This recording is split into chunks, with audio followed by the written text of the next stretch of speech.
પાટણના રાધનપુર નગરપાલિકા ward number 2 ની પેટા ચૂંટણીમાં ત્રિપાંખીયો જંગ જામશે। રાધનપુર નગરપાલિકાના વોર્ડ નંબર 2 ની પેટા ચૂંટણી હવે રાજકીય રીતે રસપ્રદ બનતી જઈ રહી છે।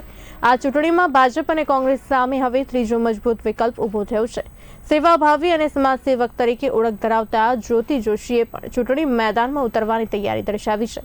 જ્યોતિ જોશીના પ્રવેશથી વોર્ડ નંબર 2 ની ચૂંટણીમાં સીધી ટક્કર હવે ત્રિપાંખીયા જંગમાં ફેરવાઈ ગઈ છે।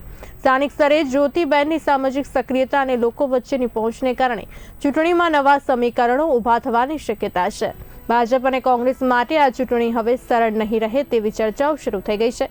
વોર્ડ નંબર 2 માં મતદારોનો ઝુકાવ કઈ તરફ રહે છે તે હવે ચર્ચાનું કેન્દ્ર બન્યું છે। મારું નામ જ્યોતિબેનજી જોશી, સામાજિક કાર્યકર। સ્થાનિક સ્વરાજની ચૂંટણીનો પડઘમ વાગી ચૂક્યા છે।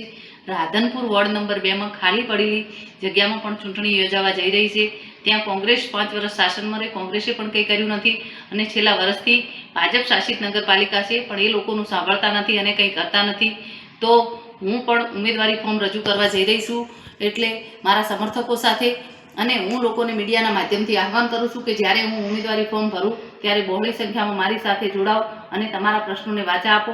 ચાહે ગટરનો પ્રશ્ન હોય, રોડ રસ્તાનો પ્રશ્ન હોય કે પાણીનો પ્રશ્ન હોય। અત્યારે હાલે શાસક પક્ષ 10-10 દિવસે પાણી આપે છે અને ગટરનું ગંદુ પાણી આવે છે, લોકોનું સાંભળતા નથી।